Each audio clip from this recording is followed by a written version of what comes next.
On est déjà 52 personnes participant sur la ligne. Merci d'être là. Bienvenue aux nouveaux. On a des nouveaux, puis on a des nouveaux anciens qui reviennent avec nous. Bienvenue chez vous. Alors, j'aimerais juste vous rappeler qu'on a eu la journée commémoration avec François le 23 mai. Je reviens brièvement. Merci à tous ceux qui ont été présents. Je n'ai pas pu voir tout le monde, là, mais il y avait plein ça dégageait plein d'amour et de collaboration dans cette rencontre-là. Ça a été incroyable. Alors, merci à tous en son nom, puis au nom du comité de direction. On a un petit nouveau ce matin, on l'a peut-être déjà présenté, mais on a un nouveau directeur pour les bureaux du Nord qui commence demain, mais il est déjà sur la job. Georges Gaucher, il est à quelque part, il a déjà parlé, je ne me trompe pas, vous l'avez déjà vu, mais on prépare une tournée des bureaux du Nord pour vous présenter, Georges, votre nouveau directeur. Aujourd'hui, le conférencier, c'est Robert Saint-Denis. Le titre de la conférence, c'est « Attention, l'interdiction de la double représentation en vigueur le 10 juin. Êtes-vous prêts? » Faites-vous-en pas, ce n'est pas du réchauffé à ce qu'on vous a déjà dit. On veut juste que vous soyez bien prêts parce que cette interdiction-là vient avec des changements de formulaire, vient avec des formations obligatoires à suivre. Alors, sans plus tarder, je vais passer la parole à Robert, qui est, je l'ai vu tantôt, je ne sais pas où est-ce qu'il est rendu. Robert. Oui, je suis là. 2 fois, 3 fois. Vas-y, mon Robert, je te laisse la parole. Merci. Merci, Christian. Bonjour tout le monde. Bon matin. Bon lundi matin. Est-ce qu'on a un retour de son? C'est bon, on va juste enlever le retour de son, désolé.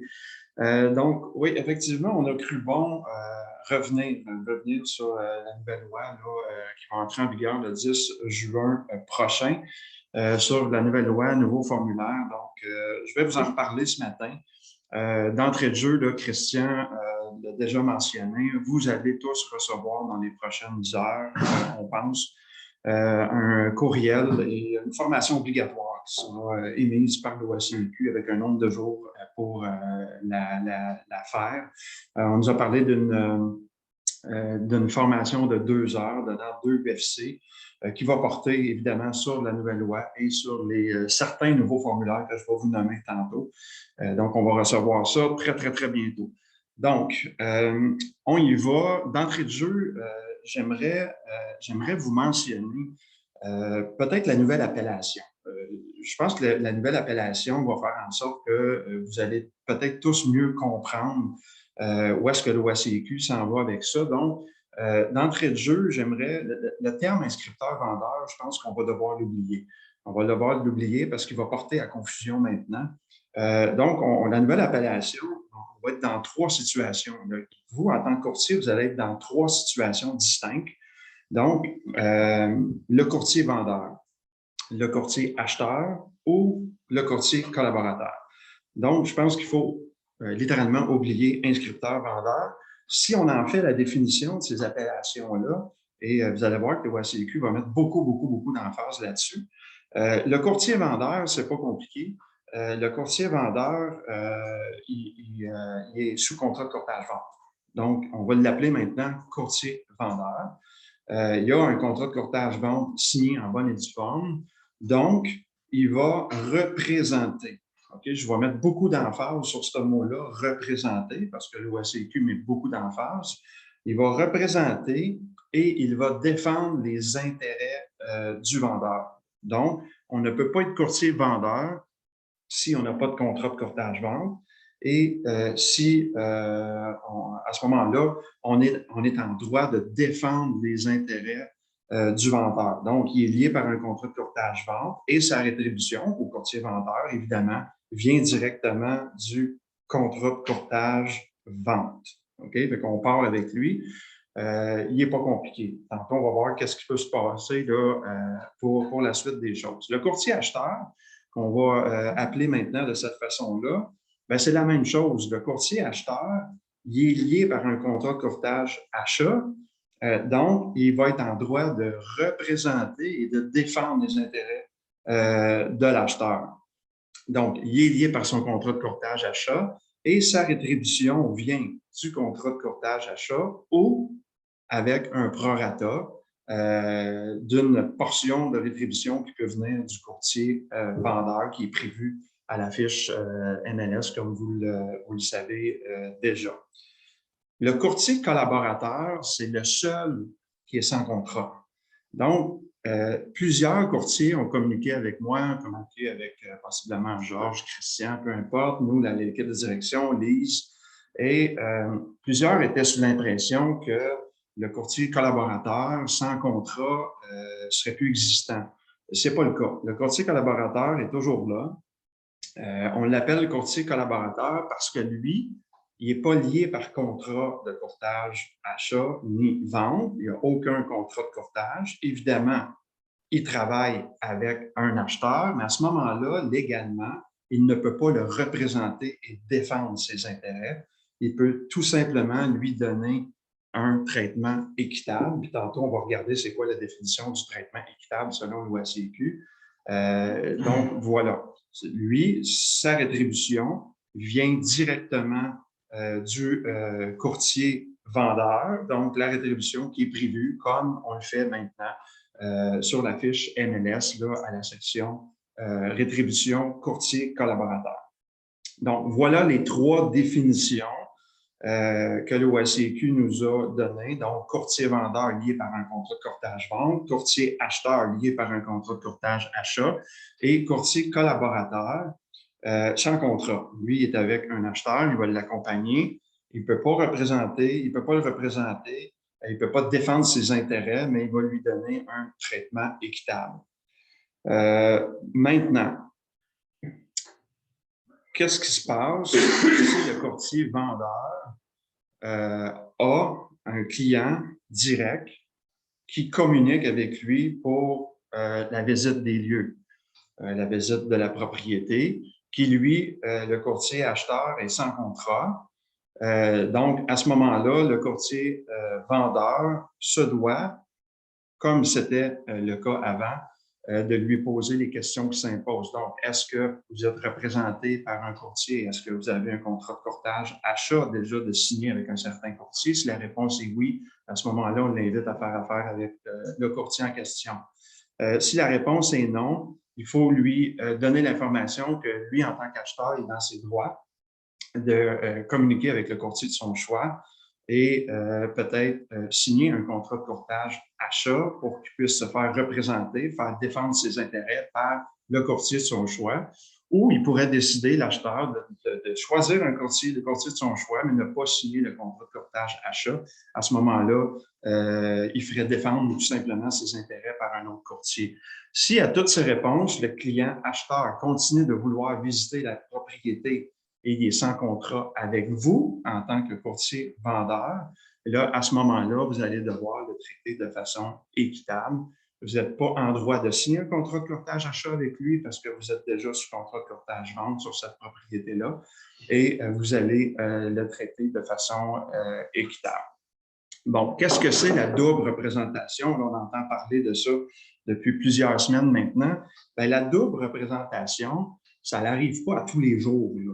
Okay? Dans notre pratique, dans votre pratique en tant que courtier, la double représentation, c'est tout simplement que vous êtes sur contrat de courtage vente avec une inscription que vous avez faite et vous êtes sous contrat de courtage achat avec un acheteur qui, lui, désire faire une promesse d'achat sur la propriété dont vous avez un contrat de courtage vente. Elle est juste là, la définition de la double représentation.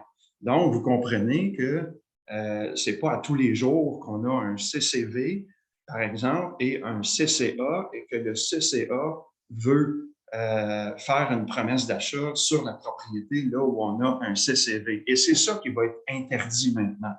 C'est la vraie définition de la double représentation. Puis, on va voir de quelle façon on va le faire tantôt. Si on est dans cette situation-là, évidemment, c'est là la nouvelle loi qui rentre en vigueur, puis c'est là qu'on va nous dire comment le faire. Bon, la double représentation CCA et CCV dans la même transaction, elle est interdite. C'est quoi les immeubles qui sont visés? C'est que le résidentiel. OK? Le commercial, l'industriel n'est pas visé. Donc, par définition, une partie ou l'ensemble d'un immeuble principalement résidentiel de moins de 5 logements et évidemment une fraction d'un immeuble principalement résidentiel détenu en copropriété divise ou indivise.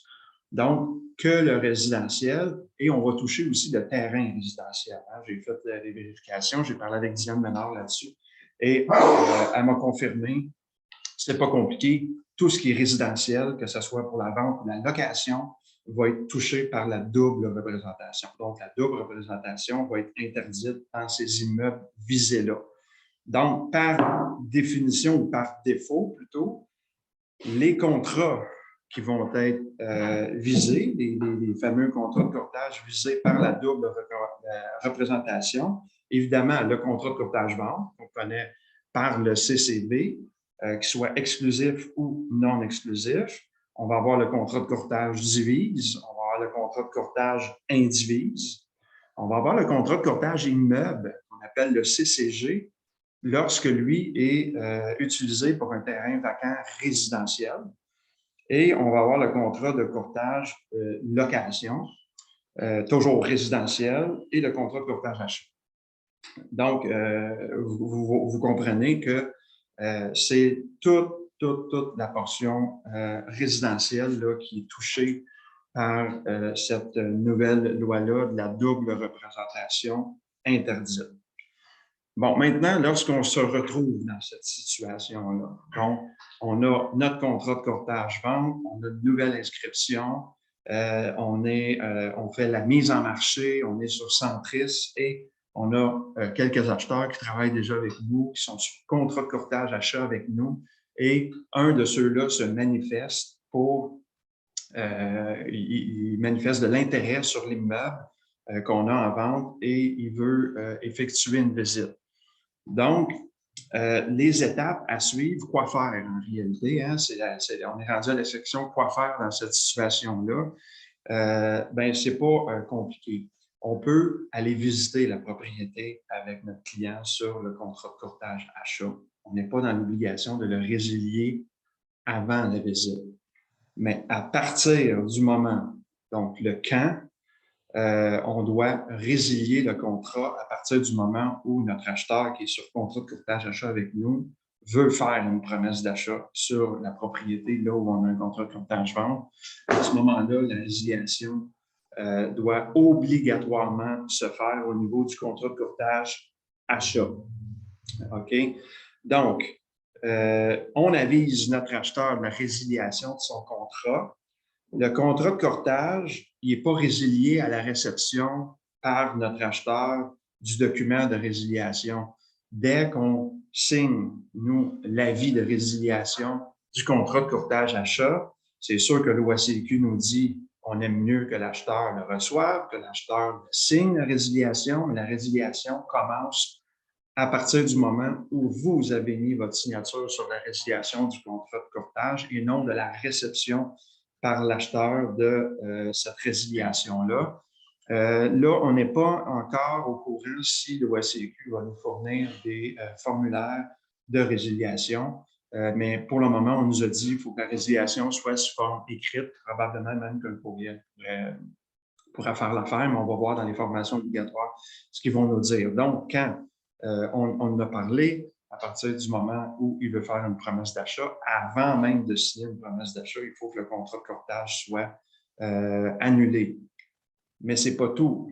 À partir du moment où on annule notre contrat de courtage achat parce que cette personne-là veut faire une promesse d'achat sur l'immeuble visé, on a les mêmes étapes que je vous ai parlé tantôt à faire. On doit lui recommander de se faire représenter par un courtier de son choix, ou on peut évidemment utiliser des courtiers de notre bureau en référence. On peut lui dire qu'il est en droit de signer un nouveau contrat de courtage achat avec ce courtier-là pour se faire représenter et faire défendre ses intérêts. Et à partir du moment où c'est négatif, donc le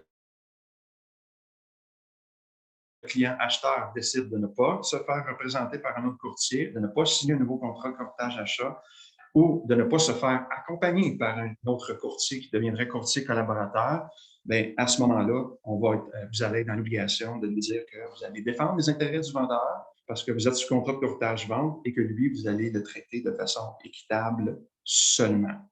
OK? Donc, le contrat résilié, s'il choisit de conclure la transaction sans être représenté, évidemment, c'est là la notion du traitement équitable. Fait que vous voyez, là, il y avait une tendance populaire à dire est-ce que plusieurs d'entre vous, vous avez fait mention que le contrat de courtage-achat serait maintenant obligatoire dans toutes circonstances. C'est faux, mais c'est fortement recommandé. Okay? Puis vous comprenez le marché qu'on vit présentement, le contrat de courtage-achat va prendre beaucoup, beaucoup d'ampleur. Mais ce que l'OACQ nous dit, c'est que par la loi, tu ne peux pas défendre les intérêts de deux parties dans une même transaction. Donc, tu peux défendre les intérêts de un, l'autre c'est un traitement équitable, mais par la loi, tu ne peux plus maintenant défendre les intérêts de deux parties. Et évidemment, à partir du moment où votre contrat de courtage achat, parce que vous étiez dans une situation de double représentation, a été résilié, bien, vous n'avez pas droit à aucune rétribution de ce contrat-là. Vous comprenez qu'il est résilié, annulé, et votre rétribution va venir du contrat de courtage-vente tel que prévu dans le contrat initial. Fait que voilà un peu là, cette façon de faire là. Maintenant, le traitement équitable. Personnellement, je vais parler pour moi, mais j'ai hâte de voir la formation obligatoire. On a déjà la définition et celle-là, je vais vous la lire, la définition. Elle vient directement de l'OACQ. Donc, je vous la lis là parce que vous allez voir, j'ai hâte qu'il nous en donne un petit peu plus à ce niveau-là. Donc, un traitement équitable, c'est en deux sections. Donc, c'est recommandé à l'acheteur non représenté d'avoir recours à des clauses usuelles de financement, par exemple, ou d'inspection dans sa promesse d'achat en étant objectif. Toutefois, il ne peut lui divulguer des informations confidentielles ou stratégiques qu'il représente et ne peut présenter la promesse d'achat. OK? Là, ce bout-là, on a hâte de voir ce qu'il y en est. OK? Fait que je vous le résume, là, ce premier paragraphe-là. On nous dit là-dedans que si vous êtes courtier collaborateur, donc vous êtes dans une situation de traitement équitable, vous n'avez pas de contrat de courtage-achat, le traitement équitable dit que vous accompagnez un acheteur à rédiger une promesse d'achat, vous l'accompagnez en lui faisant mention de ses droits, de certaines conditions ou certaines clauses, et vous lui faites signer, évidemment, la promesse d'achat. Et là, l'OACQ nous dit, dans un forum qu'on a assisté, que vous n'êtes pas en droit d'aller présenter la promesse d'achat. Donc, la promesse d'achat est remise au courtier inscripteur. Donc, on va l'appeler maintenant le courtier vendeur. Et là, il y a une excellente question qui a été posée dans le forum et malheureusement, l'OACQ n'a pas pu la répondre. Un courtier ou un dirigeant d'agence a posé cette question-là. Si je ne suis pas en droit d'aller présenter ma promesse d'achat parce que je n'ai pas le droit de représenter et défendre les intérêts de mon client parce que je suis en traitement équitable, est-ce que je peux assister à la présentation de la promesse d'achat? Et là, je vois Georges à côté de moi qui trouve ça drôle. On a hâte d'avoir cette réponse-là. Ensuite, voilà, c'est la deuxième partie qui nous donne en traitement équitable. Je vous en ai déjà parlé. Fournir et compléter pour l'acheteur non représenté là, des formulaires de promesse d'achat vierge et ses annexes. Donc, on l'accompagne, on fait ce qu'on fait comme d'habitude, sauf que là, la zone où on a des doutes, c'est de ne pas avoir droit de les présenter la promesse d'achat, mais peut-être d'y assister, ça pourrait être intéressant. Mais bon, on va voir là, ce qu'ils vont nous donner comme information là-dessus. Petit mot pour les équipes et petite zone grise qui a été ajoutée dans les dernières semaines.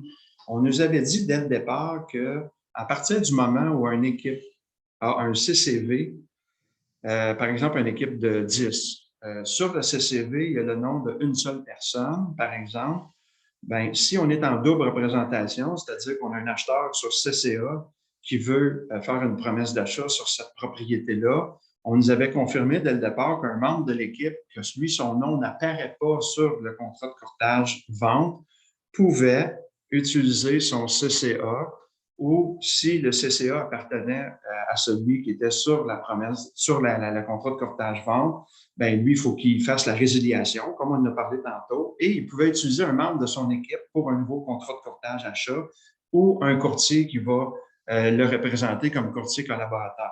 Donc, nous, c'était noir sur blanc dès le départ qu'à partir du moment où ton nom n'est pas, en tant que membre d'équipe, ton nom n'est pas sur le contrat de courtage-vente, tu peux être utilisé comme courtier pour, donc, celui qui est sur le contrat de courtage-vente résilie le contrat parce que lui avait un CCV et un CCA, par exemple, mais utilise un courtier de son équipe.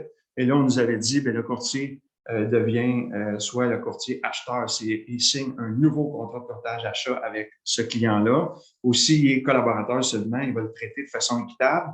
Par contre, le courtier qui est membre de l'équipe et celui qui est sur le CCV ne doit pas s'échanger des informations confidentielles ou stratégiques du vendeur. Et là, je vais vous lire le petit bout qu'ils nous ont ajouté, puisque le titulaire de permis représente la partie à laquelle il est lié par le contrat de courtage. Ça, c'est parfait. Si le nom d'un membre de l'équipe est identifié au contrat de courtage-vente, ça va, on vient d'en parler, ou apparaît clairement autrement comme étant une personne ressource pour le vendeur. Fait que là, le OACQ a rajouté une zone grise que si le nom du courtier de l'équipe n'apparaît pas sur le contrat de courtage-vente, mais que cette personne-là s'occupe de la propriété en termes de visite libre, qui communique constamment avec le vendeur, à ce moment-là, cette personne-là ne pourrait pas signer un nouveau contrat de courtage-vente achat s'il a été résilié par la personne du contrat de courtage-vente, ou même il ne pourrait pas le traiter de façon équitable comme étant un courtier collaborateur. Fait à suivre au niveau de la formation qui va avoir lieu dans les prochaines semaines. Je me doutais clairement qu'au niveau des équipes, il y aurait un ajout de zone grise ou un ajout, une petite touche personnelle. Pour ce qui est des bureaux, par contre, ça, il n'y a rien qui a changé. Si vous êtes dans une situation de double représentation et vous êtes dans l'obligation de résilier votre contrat de courtage achat, vous êtes en droit de choisir de donner une référence à n'importe qui de votre bureau. Ça, il n'y a aucun problème. Mais là, on parle d'équipe, donc ils ont rajouté un petit bémol ou un petit point d'exclamation à ce niveau-là. Le contrat de courtage achat verbal, très peu savaient qu'il existait, mais il existait. Avec la nouvelle loi, c'est terminé. Donc, si vous voulez être rétribué, donc si vous voulez facturer l'agence pour un acheteur, s'il n'y a pas de contrat de courtage achat au dossier, il n'y a pas de rétribution. Vous n'avez pas droit à aucune rétribution. Donc, le contrat de courtage achat verbal n'existe plus. Il doit être obligatoirement. C'est peut-être ça qui a porté confusion à ce que je vous disais tantôt, le fameux contrat de courtage achat obligatoire en tout temps. Bien, c'est probablement ce petit bout-là. C'est le contrat de courtage achat verbal, lui, il est maintenant interdit et on se doit d'avoir un contrat de courtage achat si on veut facturer, que ce soit la partie d'une rétribution ou une rétribution complète d'un acheteur parce qu'il a acheté AVPP ou du proprio.com de ce monde. Petit mot avant de terminer sur la modification des formulaires à venir. Il y a certains formulaires qui ont été retouchés. Ils vont sortir sous peu. Ils vont faire partie de la formation obligatoire. Comme je vous dis, ils vont faire ça comme en 2 volets dans la même formation. Je vais vous les nommer. On n'a pas beaucoup d'informations sur le changement des contenus. Je vais vous dire ce que j'ai. Donc, le contrat de courtage exclusif achat, le CCA, est retouché. Vous comprenez que le contrat de courtage vente est retouché aussi, qu'il soit exclusif ou non exclusif. La déclaration du vendeur, qu'on appelle la DV, non pas la DVD, on ne l'a pas nommé, donc la DV va être retouchée et la promesse d'achat, moins de 5 logements. Ce que je sais très, très, très sommairement dans les différents changements, on parle de beaucoup plus d'espace. On nous a parlé, je ne sais pas si ils ont décidé de le faire, par exemple, avoir dans le contrat de courtage, dans les différents contrats de courtage et dans les promesses d'achat, 4 espaces au niveau des acheteurs, des vendeurs, au lieu de 2. Même chose pour les vérifications d'identité qui sont rattachées dans les contrats. On aurait 4 espaces pour faire les vérifications d'identité.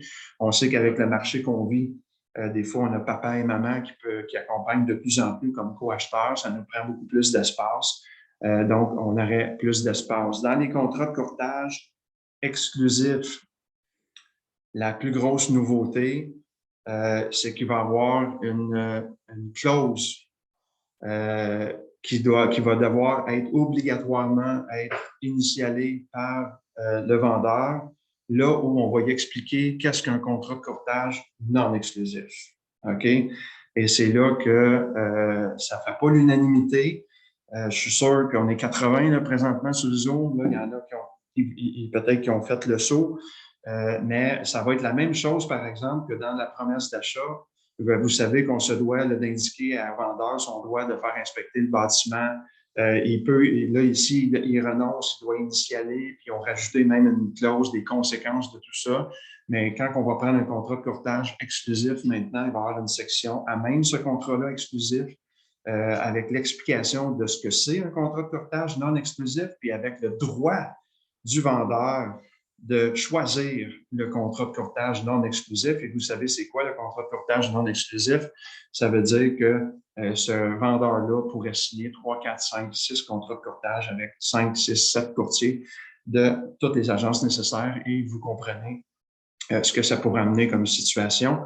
Mais bon, je pense que ça va être une petite phrase plutôt simple. On va devoir la faire initialer, semble-t-il. On verra.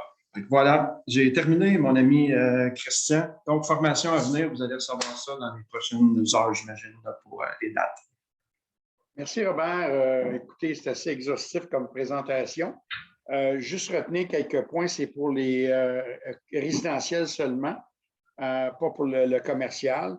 Il y a redéfinition des formulaires pour satisfaire ces demandes-là ou cette nouvelle loi-là. Très important de suivre la formation qui va être disponible dès juin, dans 3 semaines, qui va nous expliquer de long en large la nouvelle loi. Vous avez un avantage, vous avez eu 2 explications jusqu'à maintenant. Et puis, dans le doute, comme j'ai déjà entendu, dans le doute, avant de vous mettre dans le pétrin, appelez votre directeur. Ça va être très important qu'au début, il va peut-être y avoir un petit peu de rodage à faire. Vous savez qu'il y a Robert qui est disponible, il y a Lise qui est disponible, il y a Georges pour le Nord, puis si c'est une question facile, comme je dis toujours, vous m'appelez moi. Alors, ceci dit, l'équipe est à votre disposition pour passer à travers ça au niveau de la nouvelle loi. Puis les formations sont obligatoires, mais pas jusqu'en avril l'an prochain. On va avoir un court laps de temps pour les compléter. Parlant de formation, on a une formation qui s'en vient aussi de la CANAF, une formation obligatoire. On est en avec ça, mais le rôle de l'agence, c'est de vous le répéter. Et puis, j'attends plus de détails à ce niveau-là, mais je sais qu'il faut la faire avant. Il faut que tout le monde la fasse avant octobre 2022. Donc, ça nous laisse une couple de mois, là, mais ce n'est pas si long que ça. Entre-temps, bien, écoutez, restez focus, soyez prudents, restez humania. Il y a de la business à l'extérieur encore. C'est plus difficile, oui, on l'admet, mais il y a encore de la business à faire à l'extérieur. Il se vend encore des maisons. Et puis, finalement, notre prochain rendez-vous sera le 13 juin 2022. On travaille déjà, on est déjà en négociation avec des conférenciers assez hauts. Merci. Alors, le 13 juin, on se revoit. Merci de votre présence. On a oscillé entre 78 et 82 participants aujourd'hui. Merci de nous soutenir dans les Zooms. Et puis, on fait le tour des bureaux. Alors, on se voit bientôt. Merci. Au revoir.